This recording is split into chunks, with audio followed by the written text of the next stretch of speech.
창밖으로 초여름 비가 부슬부슬 내리는 오후, 서울 강남의 고급 펜트하우스 창가에 백만장자 기업인 최태연이 서 있습니다. 유리창에 맺힌 빗방울 너머로 한강의 희미한 윤곽이 보이고 회색빛 하늘이 도시 전체를 감싸고 있었습니다. 태연은 창가에 서서 따뜻한 커피 한 잔을 천천히 마시며 깊은 생각에 잠겨 있었죠. 비 내리는 날씨가 그의 우울한 기분과 묘하게 일치하는 듯 했습니다. 민규야, 언제 가정을 꾸릴 건가? 태연은 한숨을 내쉬며 거실벽에 걸린 가족 사진을 바라봅니다. 그 사진 속에는 젊은 시절의 자신과 아내, 그리고 어린 민규가 환하게 웃고 있었습니다. 아내가 세상을 떠난 지도 벌써 15년이 흘렀네요. 그 빈자리를 채우기 위해 태연은 사업에 모든 것을 쏟아부었고 그 결과 지금의 건설업계 거물이 되었습니다. 태연은 중후한 소파에 앉아 오래된 가족 앨범을 펼쳐봅니다. 민규의 유치원 졸업식부터 대학 졸업식까지 아들의 성장 과정이 고스란히 담겨 있었습니다. 하지만 그 이후로는 특별한 기념일이 없었죠. 43세 나이에도 결혼은커녕 진지한 연애 한 번 없는 아들이 태연의 가장 큰 걱정거리였습니다. 아버지, 차 한 잔 더 드릴까요? 민규가 거실로 들어오며 말했습니다. 온화한 미소를 띤 얼굴에 세련된 외모를 가졌지만 어딘가 자신감이 부족해 보이는 그의 모습에 태연은 안타까움을 느꼈습니다. 괜찮다. 민규야, 잠시 앉을래? 민규는 아버지 맞은편 소파에 앉았습니다. 태연은 아들의 얼굴을 유심히 살펴보았습니다. 40이 넘은 아들의 얼굴에 어느새 주름이 생기기 시작했군요. 요즘 회사 일은 어떠냐? 힘들진 않고? 괜찮습니다. 신규 프로젝트도 순조롭게 진행 중이고요. 그래. 그런데 말이다. 혹시 만나는 사람은 없니? 태연의 질문에 민규는 어색하게 웃었습니다. 아버지, 저 괜찮아요. 아직은 사업에 집중하고 싶습니다. 태연은 깊은 한숨을 내쉬었습니다. 매번 같은 대답이었죠. 내가 40이 넘었다는 걸 알고는 있니? 좋은 사람 만나면 내가 다 지원할게. 돈이든 집이든 걱정하지 말고. 감사합니다만 제 인생은 제가 알아서 하겠습니다. 민규의 대답에는 약간의 불편함이 묻어 있었습니다. 태연은 더 이상 말을 이어가지 않고 커피잔을 내려놓았죠. 아들이 자리를 뜨자 태연은 서재로 향했습니다. 고풍스러운 책상에 앉아 창밖으로 여전히 내리는 비를 바라보며 태연은 깊은 생각에 잠겼습니다. 벽면에 걸린 가문의 족보가 그를 무겁게 짓누르는 듯 했죠. 내 재산은 내 거지만 가문이 이어져야 해. 100년 넘게 이어온 최 씨 가문의 맥이 자신에 대해서 끊기는 것은 상상도 할 수 없었습니다. 태연은 서랍에서 오래된 사진 한 장을 꺼내보았습니다. 그의 아버지와 할아버지, 그리고 증조할아버지까지 4세대가 함께 찍은 사진이었죠. 그는 사진 속 굳건한 눈빛들을 마주하며 무언의 압박을 느꼈습니다. 창문을 두드리는 빗소리가 점점 거세지고 태연의 마음속 걱정도 함께 깊어가는 저녁이었습니다. 그는 탁상 달력을 넘기며 민규의 생일을 확인했습니다. 이제 2달 뒤면 44이 되는군요. 태연은 결심한 듯 전화기를 들었습니다. 김비서, 내일 시간 좀 내주게. 민규 문제로 상담할 게 있네. 전화를 끊은 태연은 다시 창밖을 바라보았습니다. 빗줄기 사이로 희미하게 노을이 비치기 시작했고 그의 얼굴에도 미약한 희망의 빛이 스쳐 지나갔습니다. 무언가 방법이 있을 거라는 생각에 태연은 천천히 눈을 감았습니다. 지금까지 그가 해결하지 못한 문제는 없었으니까요. 3주가 지난 토요일 오후 태연은 거실 소파에 앉아 경제신문을 읽고 있었습니다. 따사로운 햇살이 창문을 통해 들어와 거실 전체를 밝게 비추고 있었죠. 그때 현관문이 열리는 소리가 들렸습니다. 아버지 계세요? 민규의 목소리였습니다. 평소보다 활기찬 톤이 태연의 호기심을 자극했습니다. 여기 있다, 들어오너라. 민규가 거실로 들어섰을 때 태연은 신문에서 눈을 떼고 아들을 바라보았습니다. 평소와는 다른 모습이었습니다. 단정하게 차려입은 옷차림과 밝게 빛나는 눈빛, 그리고 무엇보다도 얼굴 가득한 설렘이 태연의 눈에 들어왔습니다. 무슨 좋은 일이라도 있니? 태연이 신문을 접으며 물었습니다. 민규는 소파에 앉으며 살짝 긴장한 듯한 표정을 지었습니다.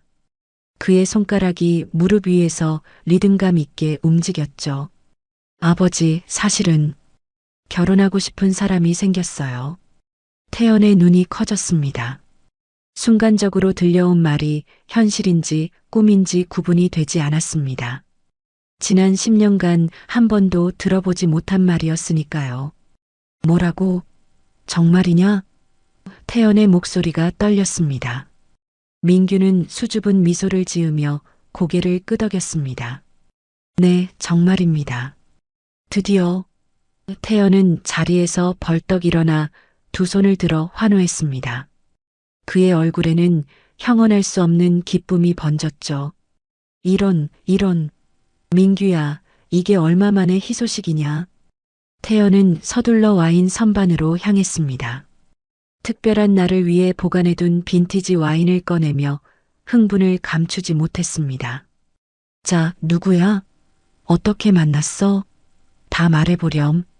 민규는 아버지의 기쁨에 용기를 얻어 이야기를 시작했습니다. 이서연이라고 합니다. 33이고요. 제가 다니는 미술관 강의에서 만났습니다. 디자이너로 일하고 있어요. 태연은 와인을 따르며 고개를 끄덕였습니다. 디자이너? 흥미롭군. 사진 있니? 민규는 스마트폰을 꺼내 서연의 사진을 보여주었습니다. 화려한 외모에 당당한 눈빛을 가진 여성이었죠. 태연은 사진을 유심히 보며 미소를 지었습니다. 민규 취향이구나. 아주 매력적인 여성이네. 그는 와인 잔을 아들에게 건네주며 말했습니다. 그래서 얼마나 만났니? 4개월 정도요. 처음엔 친구로 지내다가 2달 전부터 진지해졌습니다. 태연은 와인을 한 모금 마시고 만족스러운 표정을 지었습니다. 그럼 이제 다음 단계로 가야지. 당장 상견례를 하자. 민규는 놀란 듯 아버지를 바라보았습니다. 벌써요? 뭘 벌써야? 내 나이가 몇인데. 태연이 웃으며 말했습니다. 내일 서연 씨에게 연락해서 날짜를 잡아봐. 가능한 빨리 만나고 싶구나. 민규는 어색하게 웃으며 고개를 끄덕였습니다. 알겠습니다. 서연이에게 말해볼게요. 좋아. 그리고 장소는 내가 준비할게. 강남에 좋은 한정식 집이 있거든. 분위기도 좋고 음식도 훌륭해. 태연의 눈에서 긴 세월 동안 보지 못했던 젊은 시절의 생기가 돌아왔습니다. 그는 벌써부터 상견례를 위한 계획을 세우기 시작했습니다. 미술관에서 만난 디자이너라. 아마도 문화예술에 관심이 많은 집안일 것 같다고 추측했습니다. 한국 전통 문화를 보여줄 수 있는 장소가 좋겠다고 생각했죠. 서연 씨 아버님은 뭐 하시니? 태연이 물었습니다. 부동산 사업을 하신다고 들었어요. 이강수 사장님이십니다. 태연은 잠시 생각에 잠겼습니다. 이강수? 들어본 이름 같기도 하고 아닌 것 같기도 했습니다. 하지만 지금은 그런 것이 중요하지 않았습니다. 43이 넘은 아들이 드디어 결혼할 사람을 찾았다는 사실만으로도 충분히 기뻤습니다. 민규야, 정말 서연 씨를 사랑하니? 태연이 진지한 표정으로 물었습니다. 민규는 잠시 생각하더니 고개를 끄덕였습니다. 네, 아버지. 서연이와 함께 있으면 행복합니다. 제가 살면서 느껴보지 못한 감정이에요. 태연의 눈시울이 살짝 붉어졌습니다. 아내가 세상을 떠난 후 자신이 민규에게 충분한 사랑을 주지 못했다는 미안함이 늘 있었습니다. 민규가 드디어 자신만의 행복을 찾았다는 사실이 그를 감동시켰죠. 그렇다면 더 바랄 게 없구나. 내가 행복하다면 나도 행복하다. 며칠 뒤 태연은 강남의 고급 한정식 식당을 예약했습니다. 전통 한옥을 개조한 이 식당은 프라이버시가 보장되는 별실이 있어 상견례 장소로 완벽했습니다. 그는 자신의 집무실에서 나와 거실로 향했습니다. 거실에서 차를 마시며 태연은 창밖을 바라보았습니다. 한강의 푸른 물결이 햇빛에 반짝이고 있었습니다. 그의 마음도 그 강물처럼 설레임으로 가득 찼습니다. 우리 가문에 새 식구가 생기는구나. 태연은 기대에 찬 미소를 지으며 차를 한 모금 마셨습니다. 지난 수십 년간의 모든 노력이 결실을 맺는 순간이 다가오고 있다고 느꼈습니다. 최 씨 가문의 대를 이을 손주를 볼 수 있을지도 모른다는 생각에 그의 마음은 이미 설렘으로 가득 차 있었습니다. 상견례 당일 하늘은 맑고 공기는 상쾌했습니다. 강남의 한정식 식당은 한옥풍의 고요한 분위기로 꾸며져 있었죠. 나무와 돌이 조화롭게 어우러진 내부 장식은 한국의 전통미를 고스란히 담고 있었고 은은한 전통 음악이 공간을 채웠습니다. 태연과 민규는 예약된 별실에 먼저 도착해 차분히 기다리고 있었습니다. 민규야, 넥타이 매듭이 비뚤어졌네. 태연이 아들의 넥타이를 바로잡아 주었습니다. 민규는 긴장한 듯 손바닥에 땀이 배어 나왔습니다. 그는 매끄러운 테이블 위에 손을 올려놓았다가 다시 무릎 위로 손을 옮겼습니다. 이런 행동을 여러 번 반복하면서 안절부절 못하는 모습이었습니다. 괜찮아. 긴장할 필요 없어. 그냥 자연스럽게 대화하면 돼. 태연이 민규의 어깨를 토닥이며 안심시켰습니다. 민규가 긴장을 풀기 위해 심호흡을 하는 그 순간 별실 문이 열렸습니다. 안녕하세요, 최 회장님. 서연과 그녀의 아버지 이강수가 들어섰습니다. 서연은 단아한 원피스를 입고 있었고 강수는 세련된 양복을 차려입었습니다. 첫인상부터 고급스러운 분위기가 느껴졌죠. 그러나 태연의 날카로운 눈에는 강수의 어딘가 초조한 눈빛이 포착되었습니다. 태연과 민규는 자리에서 일어나 인사했습니다. 민규의 얼굴에는 서연을 보는 순간 행복한 미소가 번졌습니다. 모두 자리에 앉자 서연이 먼저 입을 열었습니다. 회장님, 민규 오빠를 정말 사랑해요. 이렇게 만나게 되어 영광입니다. 서연의 목소리는 상냥했지만 태연은 그녀의 말투에서 미묘한 계산된 느낌을 받았습니다. 하지만 곧 그런 생각을 지웠죠. 첫 만남이라 긴장해서 그런가 보다라고 생각했습니다. 강수는 예의 바르게 고개를 숙였습니다. 최 회장님, 좋은 인연이 되길 바랍니다. 민규 씨는 정말 훌륭한 분이라고 딸에게 많이 들었습니다. 태연은 호탕하게 웃으며 응답했습니다. 서연 씨, 민규가 복받았군요. 이렇게 아름답고 재능 있는 분을 만나다니. 식당 직원들이 정갈한 한식을 차례로 테이블에 놓기 시작했습니다. 계절전이 먼저 나오고 이어서 갈비찜, 불고기, 해산물 요리가 테이블을 채웠습니다. 음식의 향이 별실 안에 가득 퍼지면서 분위기는 한층 부드러워졌습니다. 서연 씨는 디자이너로 일하신다면서요? 어떤 분야인지 궁금하네요. 태연이 대화를 이끌었습니다. 서연은 자신의 일에 대해 이야기하기 시작했습니다.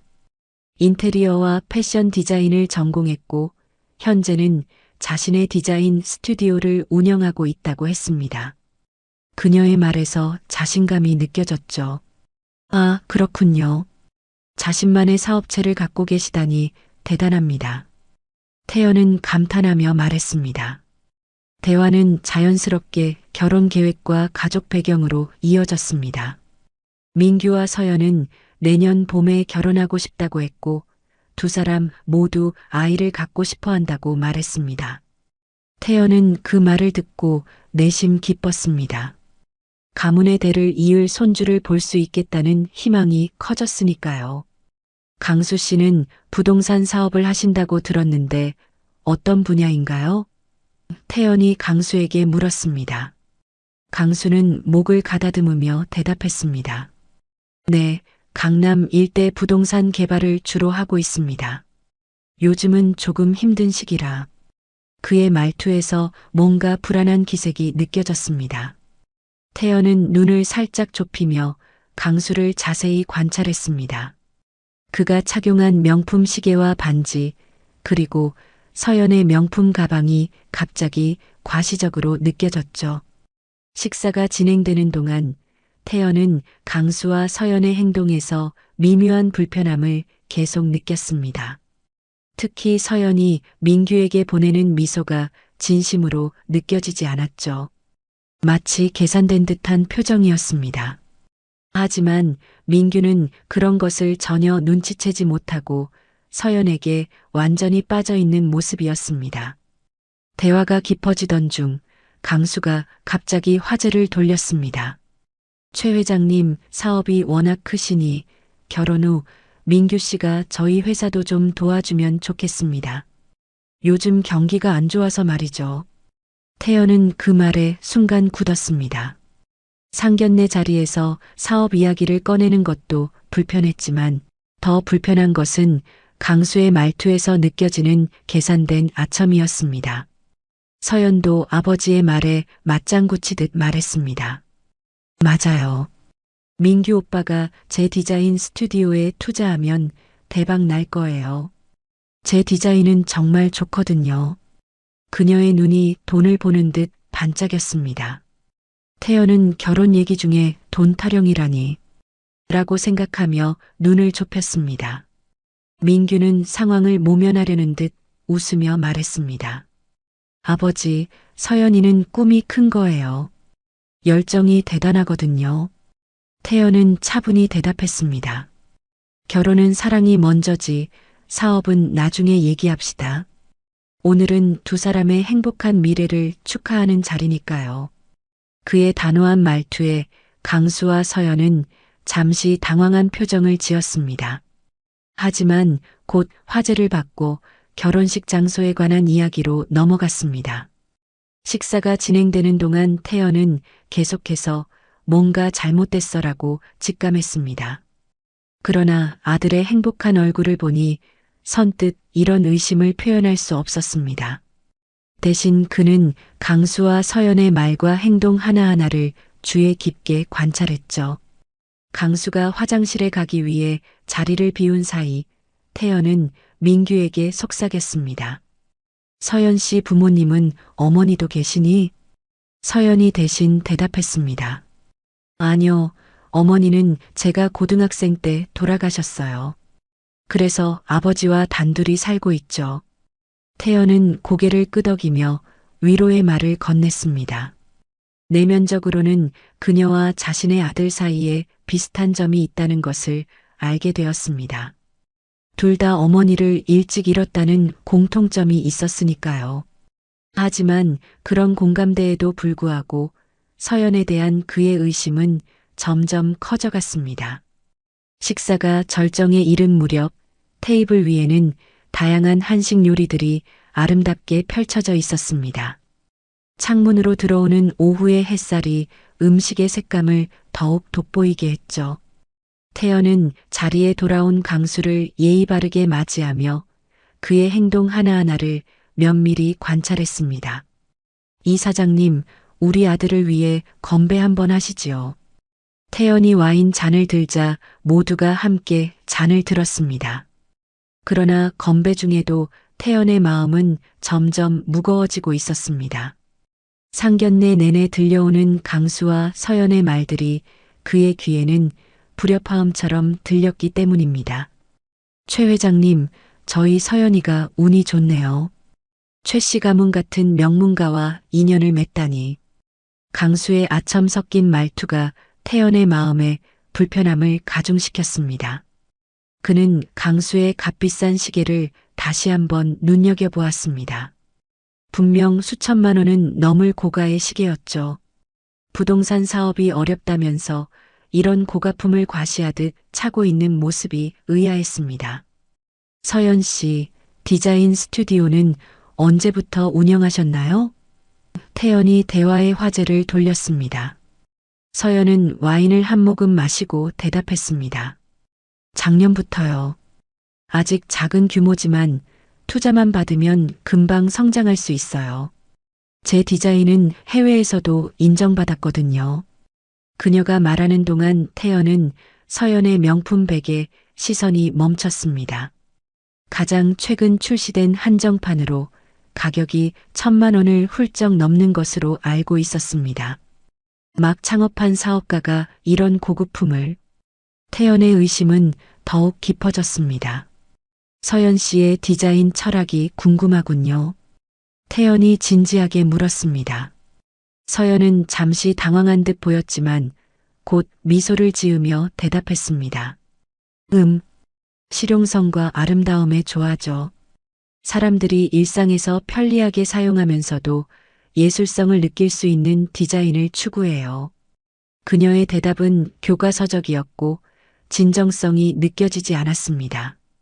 태연은 이런 모호한 답변에 의심이 커졌지만 예의를 갖춰 고개를 끄덕였습니다. 대화 중 강수가 다시 사업 이야기를 꺼냈습니다. 최 회장님 사업이 워낙 크시니 결혼 후 민규 씨가 저희 회사도 좀 도와주면 좋겠습니다. 요즘 시장이 어려워서 말이죠. 그의 말에 태연의 표정이 굳어졌습니다. 상견례 자리에서 이런 노골적인 부탁은 예의에 어긋난다고 느꼈기 때문입니다. 그는 와인 잔을 천천히 내려놓으며 생각을 정리했습니다. 사업은 각자의 영역이 있는 법입니다. 민규도 아직 배우는 단계고요. 태연의 단호한 답변에 강수의 표정이 잠시 일그러졌습니다. 그러나 곧 미소를 되찾으며 말을 돌렸죠. 서연도 아버지의 말에 편승했습니다. 민규 오빠가 제 디자인 스튜디오에 투자하면 대박 날 거예요. 제 감각은 정말 특별하거든요. 오빠가 조금만 도와주면 몇 배로 돌려드릴 수 있어요. 그녀의 눈이 돈을 보는 듯 빛났습니다. 태연은 속으로 깊은 한숨을 내쉬었습니다. 결혼 얘기 중에 돈 타령이라니. 그의 마음속에 의심의 싹이 점점 자라고 있었습니다. 민규는 불편한 분위기를 감지했는지 서연의 말을 감싸며 웃었습니다. 아버지, 서연이는 꿈이 큰 거예요. 열정이 넘치는 사람이라 그런 거죠. 태연은 아들의 순수한 믿음이 안타까웠습니다. 민규의 눈에는 서연의 계산된 행동이 보이지 않는 것 같았죠. 마치 사랑에 눈이 멀어 모든 것을 좋게만 해석하는 듯 했습니다. 태연은 잠시 생각한 후 차분히 말했습니다. 결혼은 사랑이 먼저지 사업은 나중에 얘기합시다. 오늘은 두 사람의 만남을 축하하는 자리니까요. 그의 말에 강수와 서연이 서로 눈빛을 교환하는 것을 태연은 놓치지 않았습니다. 그 순간적인 교류에서 무언가 계획된 듯한 느낌을 받았죠. 식사가 계속되는 동안 태연은 상대방의 말 한마디, 행동 하나하나를 유심히 관찰했습니다. 서연이 민규에게 보내는 애정 어린 듯한 미소가 진심으로 느껴지지 않았습니다.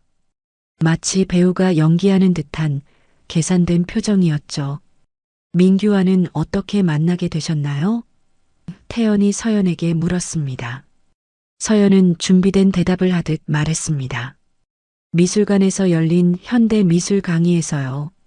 민규 오빠가 먼저 말을 걸었어요. 너무 다정하고 지적인 모습에 첫눈에 반했죠. 그녀의 대답은 완벽했지만 태연의 눈에는 그 말이 너무 매끄러워 오히려 불신이 생겼습니다. 진짜 사랑이라면 더 어색하고 더 진솔한 표현이 있어야 하지 않을까 생각했습니다. 대화 중 강수의 전화가 울렸습니다. 그는 중요한 전화라 받아야 할 것 같습니다라며 다시 자리를 비웠습니다. 그가 나가자 태연은 기회를 놓치지 않고 서연에게 직접 물었습니다. 서연 씨, 솔직히 민규를 진심으로 사랑하나요? 갑작스러운 질문에 서연은 잠시 당황했지만 곧 미소를 지으며 대답했습니다. 그럼요, 민규 오빠는 제 이상형이에요. 다정하고 지적이고 무엇보다 순수해서 좋아요. 그녀의 말에는 진심이 깃든 듯 했지만 눈빛이 흔들렸습니다. 태연은 그 미묘한 변화를 놓치지 않았습니다. 무언가 숨기는 듯한 표정, 계산된 어조가 그의 의심을 더욱 키웠습니다. 민규는 서연의 말에 행복한 표정을 지었지만 태연은 내심 불안했습니다. 40이 넘도록 진지한 연애 경험이 없었던 아들이 이런 계산된 여성에게 속는 것이 아닌지 걱정됐죠. 그러나 확실한 증거 없이 의심만으로 아들의 행복을 방해할 수는 없었습니다. 태연은 와인을 한 모금 마시며 생각했습니다. 더 지켜봐야겠다. 뭔가 잘못됐어. 강수가 자리로 돌아오기 전 그의 핸드폰이 테이블 위에 놓인 채 진동하기 시작했습니다. 태연은 실수인 척 화면을 보게 되었고 그 순간 그의 눈이 커졌습니다. 메시지 내용이 선명하게 보였기 때문입니다. 최 회장 재산 반은 우리 거야. 태연의 심장이 빠르게 뛰기 시작했습니다. 방금 본 메시지가 실제인지 착각인지 구분이 되지 않았습니다. 그는 다시 한번 강수의 핸드폰 화면을 확인했습니다. 실수가 아니었습니다. 최 회장 재산 반은 우리 거야라는 문구가 분명히 보였습니다. 발신자는 지영이라는 이름이었습니다. 태연의 얼굴에서 혈색이 빠져나갔습니다. 온몸에 분노가 치밀어 올랐지만 그는 자신의 감정을 노출하지 않으려 최대한 침착함을 유지했습니다. 서연과 민규는 다정하게 이야기를 나누고 있었고 아직 아무도 이 사실을 모르는 상황이었습니다. 태연은 천천히 숨을 내쉬며 생각했습니다. 증거를 확보해야 해. 그는 핸드폰을 꺼내 강수의 메시지 화면을 몰래 사진으로 찍었습니다. 이 순간 강수가 화장실에서 돌아오는 모습이 보였고 태연은 재빨리 핸드폰을 주머니에 넣었습니다. 강수는 아무렇지 않은 듯 자리에 앉았습니다. 그의 얼굴에는 미소가 가득했지만 태연의 눈에는 그 미소가 가식적으로 보였습니다. 태연은 더 이상 참을 수 없었습니다. 그는 천천히 와인 잔을 내려놓으며 직설적으로 물었습니다. 이 사장님, 우리 민규를 정말 사위로 맞이하고 싶으신가요? 갑작스러운 질문에 강수는 잠시 당황했지만 곧 미소를 지으며 대답했습니다. 물론이죠.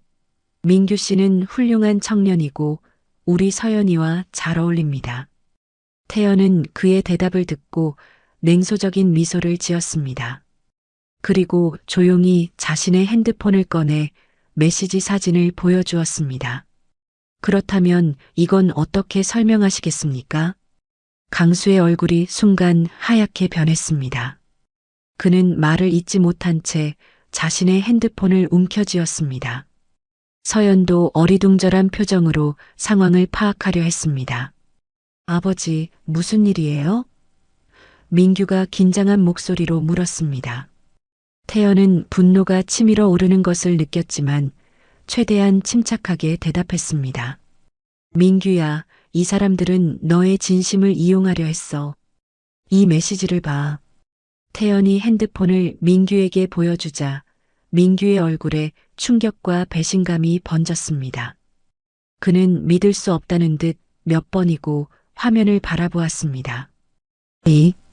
이게 무슨 뜻이죠? 민규가 떨리는 목소리로 서연에게 물었습니다.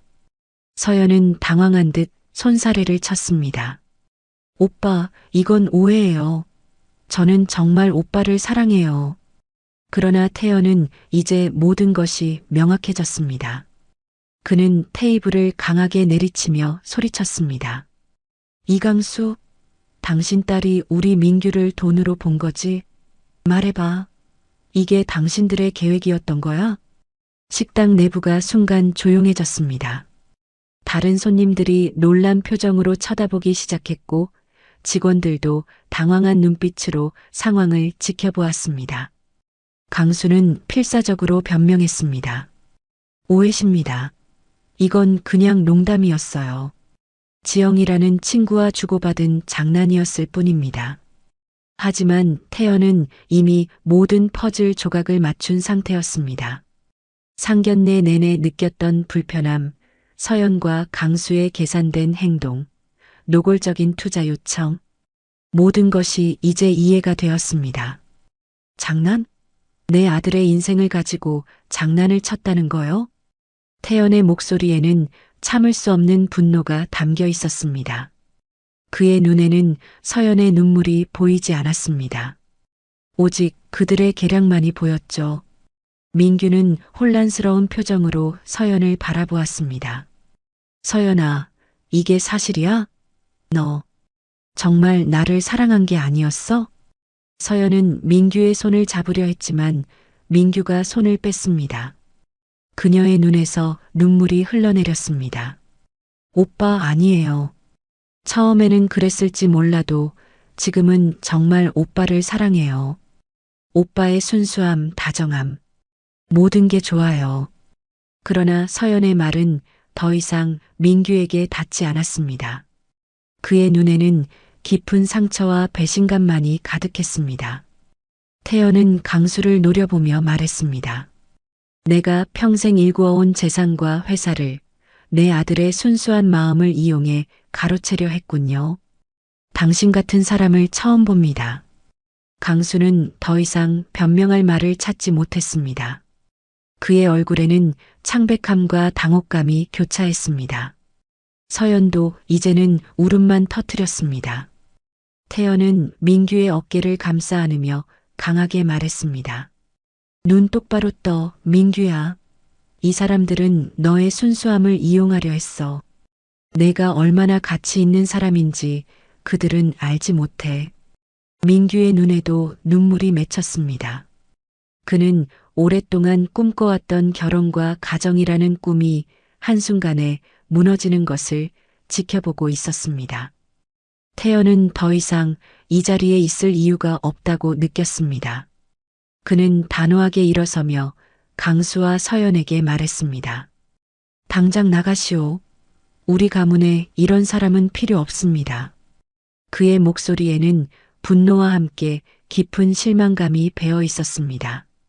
태연은 테이블을 한 번 더 치며 소리쳤습니다. 내 아들을 이용하려 한 대가를 치르게 될 겁니다.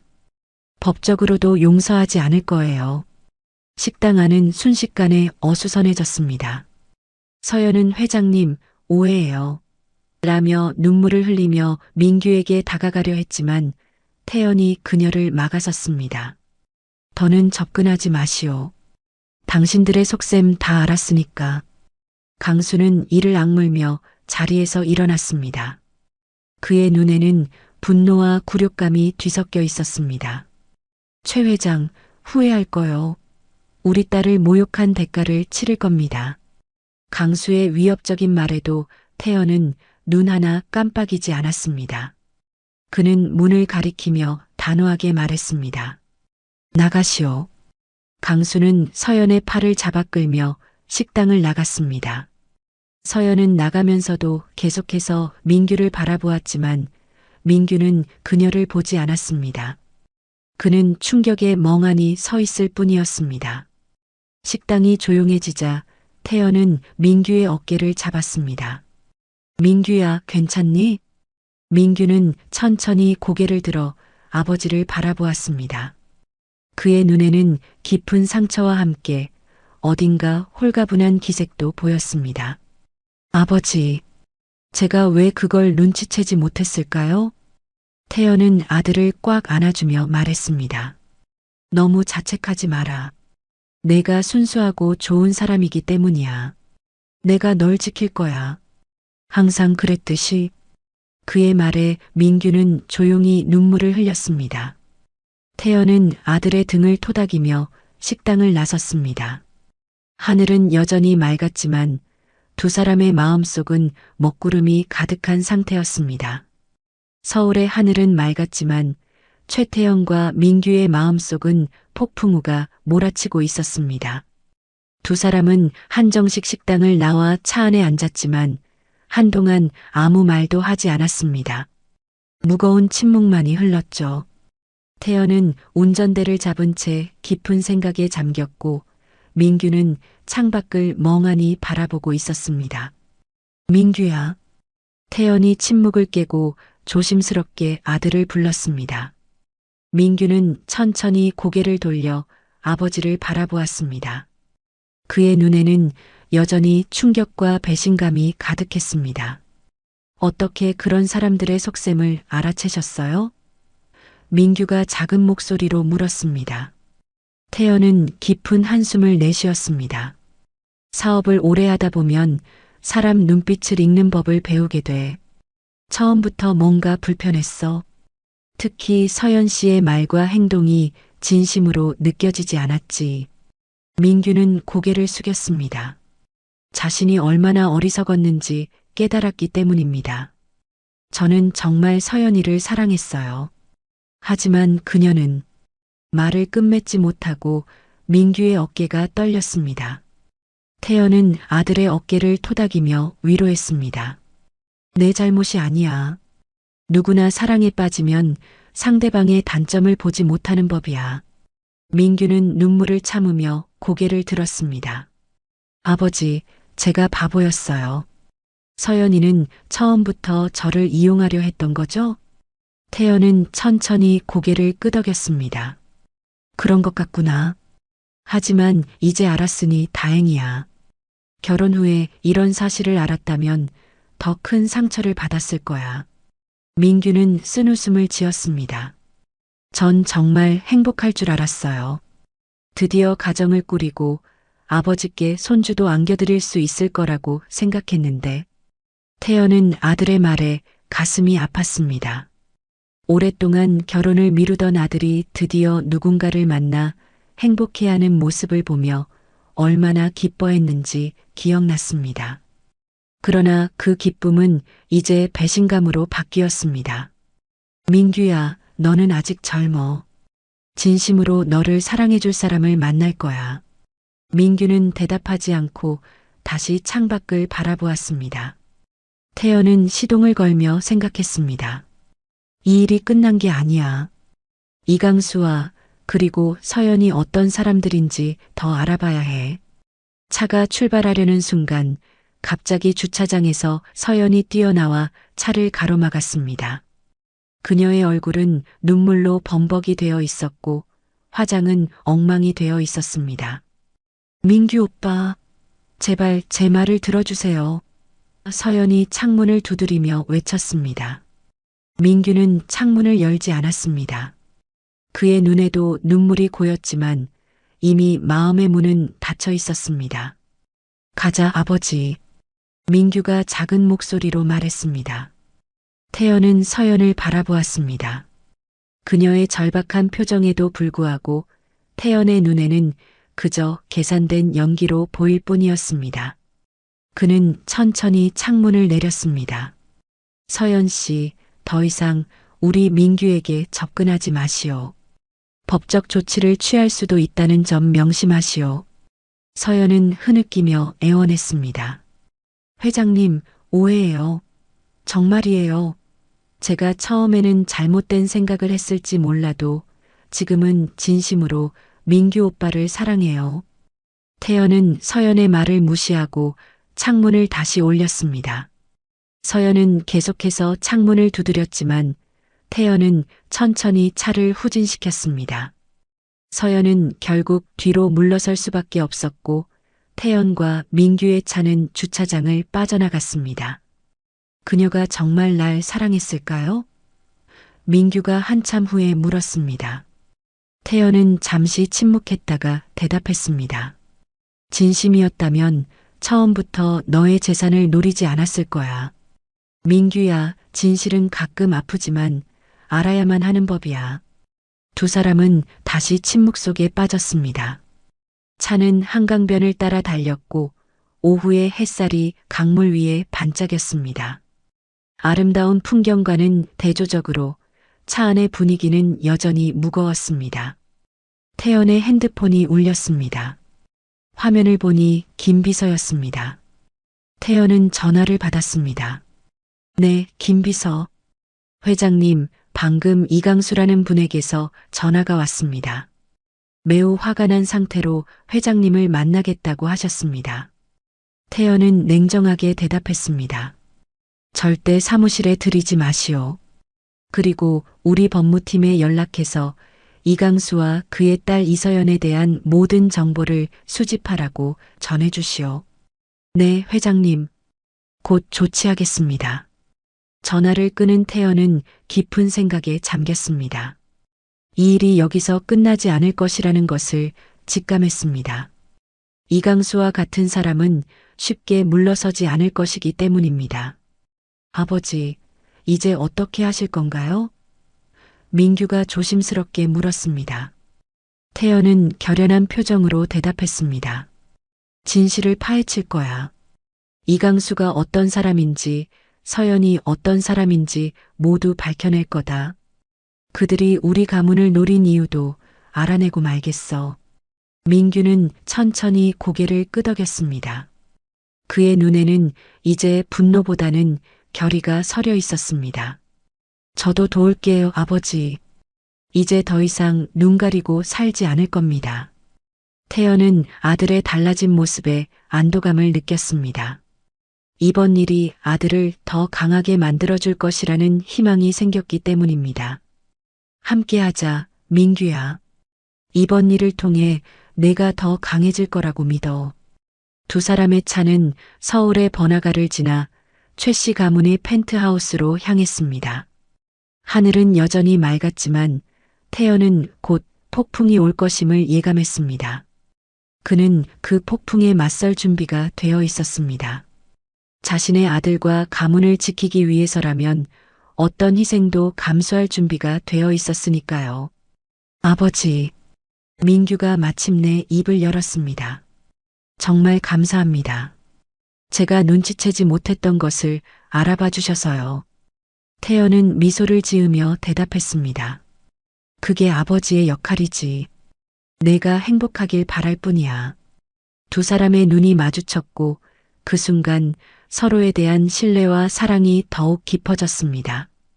이번 사건은 끝이 아닌 시작이었습니다. 최 씨 부자에게는 새로운 도전이 기다리고 있었고 그들은 함께 그 도전에 맞설 준비가 되어 있었습니다. 일주일이 지났습니다. 태연의 펜트하우스 서재에는 서류들이 가득했습니다. 태연은 책상에 앉아 사설조사원으로부터 받은 보고서를 꼼꼼히 읽고 있었습니다. 창밖으로는 밤의 서울이 반짝이고 있었지만 그의 얼굴은 어둡고 무거웠습니다. 예상했던 것보다 더 심각하군. 태연은 중요한 부분에 형광펜으로 표시를 하며 중얼거렸습니다. 보고서에 따르면 이강수는 부실한 부동산 회사를 운영하며 막대한 부채에 시달리고 있었습니다. 최근에는 여러 채권자들에게 쫓기는 상황이었죠. 더 충격적인 것은 서연의 과거였습니다. 그녀는 디자이너가 아니라 단순히 부티크에서 판매원으로 일했을 뿐이었고 소위 스튜디오라는 것도 친구의 이름을 빌린 가짜 사업체였습니다. 아버지, 아직 안 주무세요? 문이 열리고 민규가 들어왔습니다. 그는 일주일 전과는 다른 모습이었습니다. 눈빛이 더 날카로워졌고 어딘가 성숙해 보였습니다. 태연은 아들에게 보고서를 건넸습니다. 민규야, 이것 좀 봐. 민규는 보고서를 받아 읽기 시작했습니다. 그의 표정이 점점 굳어졌습니다. 모든 내용을 다 읽은 후 그는 한숨을 깊게 내쉬었습니다. 이게 다 사실입니까? 태연은 고개를 끄덕였습니다. 사설조사원이 철저히 조사한 결과야. 이강수는 오래전부터 도박빚에 시달렸고 서연은 그런 아버지를 돕기 위해 부자들을 노려왔던 거지. 민규의 눈에 분노가 스쳐 지나갔지만 곧 슬픔으로 바뀌었습니다. 저는 정말 그녀를 사랑했어요. 그런데 그녀에게 저는 그저 돈줄에 불과했군요. 태연은 아들의 어깨를 잡았습니다. 넌 순수해서 속았지만 아버진 널 지킬 거다. 항상 그래왔듯이. 민규는 눈물을 참으며 고개를 끄덕였습니다. 제가 바보였어요. 어쩌면 이런 배신이 제게 필요했는지도 모르겠습니다. 이제야 세상이 어떤 곳인지 제대로 보게 되었으니까요. 태연은 아들의 변화를 느끼며 기특한 마음이 들었습니다. 상처는 컸지만 그 상처를 통해 민규가 더 강해지고 있다는 것을 알 수 있었기 때문입니다. 민규야, 내일부터 회사에 나오렴. 이제 내가 내 뒤를 이어야 할 때가 온 것 같구나. 민규는 놀란 표정으로 아버지를 바라보았습니다. 오랫동안 회사 경영에 관심을 보이지 않았던 그였기에 이런 제안은 예상치 못한 것이었습니다. 아버지, 정말 제가 할 수 있을까요? 태연은 미소를 지으며 대답했습니다. 물론이지. 내 안에 있는 잠재력을 믿어. 그리고 이번 일을 통해 너는 이미 많은 것을 배웠을 거라 생각한다. 다음 날 아침 태연과 민규는 나란히 최씨 건설 본사로 향했습니다. 태연은 운전하는 내내 회사의 구조와 중요한 프로젝트들에 대해 설명했습니다. 민규는 진지한 표정으로 모든 말을 귀담아 들었죠. 회사에 도착하자 직원들은 놀란 표정으로 민규를 바라보았습니다. 그동안 거의 회사에 나타나지 않았던 그가 오늘은 아버지와 함께 당당하게 걸어 들어오는 모습이 낯설었기 때문입니다. 여러분, 앞으로 민규가 회사 일을 배우게 될 것입니다. 모두 잘 도와주시기 바랍니다. 태연의 선언에 직원들은 박수로 환영했습니다. 민규는 어색하게 미소 지으며 고개를 숙였습니다. 그날부터 민규의 경영 수업이 시작되었습니다. 태연은 아들에게 회사의 모든 부서를 소개하고 중요한 의사결정 과정에 참여시켰습니다. 처음에는 어색하고 힘들었지만 민규는 점점 자신감을 찾아갔습니다. 특히 직원들의 고충을 듣고 해결책을 제시하는데 타고난 재능을 보였죠. 민규야, 오늘 내가 제안한 직원 복지 개선안이 정말 좋았어. 한 달 후 태연은 아들에게 칭찬을 아끼지 않았습니다. 민규의 눈에는 이제 자신감이 빛나고 있었습니다. 아버지, 회사에서 일하면서 많은 것을 배우고 있어요. 제가 왜 그동안 이걸 피했는지 모르겠습니다. 태연은 만족스러운 미소를 지었습니다. 그는 책상 서랍에서 서류 한 장을 꺼내 민규에게 건넸습니다. 이게 뭡니까? 내 재산의 일부를 내 이름으로 지역 아동복지재단에 기부하는 서류야. 서명해 주겠니? 민규는 놀란 표정으로 서류를 바라보았습니다. 이렇게 큰 금액을. 태연은 진지한 표정으로 대답했습니다. 돈보다 소중한 건 가족과 신뢰야. 우리가 가진 것의 일부를 사회에 환원하는 것도 기업가의 책임이란다. 내가 이 가문을 이어갈 때 이런 가치를 잊지 않았으면 해. 민규는 깊이 감동받은 표정으로 서류에 서명했습니다. 그 순간 그는 아버지의 가르침을 마음 깊이 새겼습니다. 아버지, 서연이와 이강수 씨는 어떻게 됐나요? 민규가 문득 물었습니다. 태연은 깊은 한숨을 내쉬었습니다. 이강수는 결국 파산했어. 채권자들이 모든 재산을 가져갔고 서연은 지방으로 내려갔다고 하더구나. 민규는 잠시 생각에 잠겼습니다. 그들을 용서할 수는 없지만 미워하고 싶진 않습니다. 제게 큰 교훈을 주었으니까요. 태연은 아들의 성숙한 모습에 감탄했습니다. 상처를 통해 더 강해진 아들이 자랑스러웠습니다. 그래, 너무 과거에 얽매이지 말고 앞으로 나아가자. 우리에겐 더 중요한 일들이 기다리고 있으니까. 2달 후, 최 씨 건설은 신사업 발표회를 개최했습니다. 태연은 자리에서 일어나 마이크를 잡았습니다. 오늘은 특별한 날입니다. 우리 회사의 미래를 책임질 사람을 여러분께 소개하고자 합니다. 제 아들 최민규 상무를 소개합니다. 객석에서 박수가 터져 나왔고 민규가 단상에 올랐습니다. 그는 더 이상 자신감 없던 과거의 모습이 아니었습니다. 당당한 걸음걸이와 확고한 눈빛으로 청중을 바라보았습니다. 최 회장의 아들로서 가문의 가치를 지키겠습니다. 하지만 더 중요한 것은 우리 회사가 사회에 기여하는 기업이 되는 것입니다. 오늘 발표할 친환경 건설 프로젝트는 그 첫걸음이 될 것입니다. 민규의 연설은 힘이 넘쳤고 청중들은 열광적으로 반응했습니다. 태연은 객석에서 잘했어. 민규야라며 자랑스럽게 미소 지었습니다. 그의 눈에는 감동의 눈물이 맺혔습니다. 발표회가 끝난 후 태연과 민규는 회사 옥상에서 서울의 야경을 바라보았습니다. 도시의 불빛이 별처럼 빛나고 있었죠. 오늘 정말 자랑스러웠다, 민규야. 태연이 아들의 어깨를 토닥였습니다. 민규는 미소를 지으며 대답했습니다. 모두 아버지 덕분입니다. 아버지가 아니었다면 저는 여전히 눈 가리고 살았을 거예요. 태연은 감격에 찬 표정으로 아들을 바라보았습니다. 아들이 이렇게 성장한 모습을 볼 수 있어 행복했습니다. 상견례의 파국은 결국 새로운 시작이 되었습니다.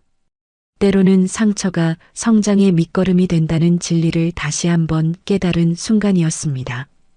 가을이 깊어가는 어느 토요일 오후 태연은 서울 시내 미술관 앞에서 민규를 기다리고 있었습니다.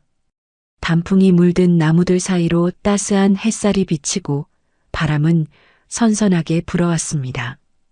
그는 벤치에 앉아 주변의 아름다운 풍경을 감상하며 생각에 잠겼습니다. 지난 몇 개월간 민규의 변화는 놀라웠습니다. 예전에 소극적이고 자신감 없던 모습은 온데간데없고 이제는 회사에서 중요한 의사결정을 주도하는 든든한 경영자로 성장했죠. 아버지, 오래 기다리셨어요? 민규의 목소리에 태연은 생각에서 깨어났습니다. 그는 아들을 보며 환하게 웃었습니다. 아니, 방금 왔단다. 전시회는 어땠니? 민규는 아버지 옆에 앉으며 대답했습니다. 정말 훌륭했습니다. 특히 현대 미술과 전통 한국화의 조화가 인상적이었어요. 태연은 아들의 말에 고개를 끄덕였습니다. 서연 사건 이후 민규는 오히려 미술에 대한 관심을 더 깊게 발전시켰습니다. 상처를 받았음에도 불구하고 자신이 좋아하는 것을 포기하지 않는 모습이 대견했습니다. 그런데 아버지, 오늘 저에게 하실 말씀이 있으시다고 했는데요. 태연은 미소를 지으며 답했습니다. 그래, 중요한 얘기가 있어. 하지만 먼저 저기 카페에서 차 한잔하며 이야기하자꾸나. 두 사람은 미술관 근처의 조용한 카페로 향했습니다. 창가 자리에 앉아 차를 주문한 후 태연은 진지한 표정으로 말을 꺼냈습니다. 민규야, 이제 내가 회사를 완전히 맡았으면 해. 난 은퇴를 생각하고 있단다. 민규는 놀란 표정으로 아버지를 바라보았습니다. 은퇴요? 갑자기 왜 그러세요? 태연은 따뜻한 미소를 지으며 대답했습니다. 갑자기가 아니야. 한동안 생각해 온 거란다. 넌 이제 충분히 준비되었어.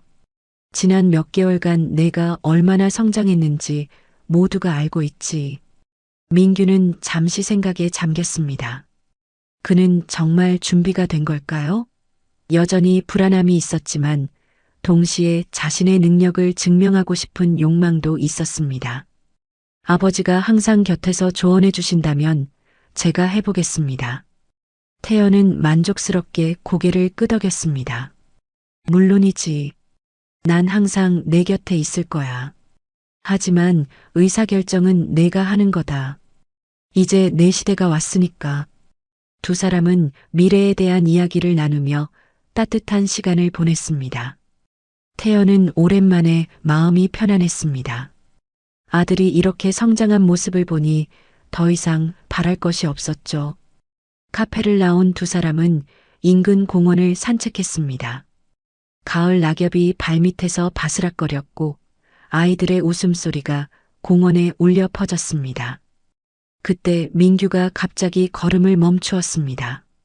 아버지, 사실 제가 말씀드릴 것이 있습니다. 태연은 궁금한 표정으로 아들을 바라보았습니다. 무슨 일이니?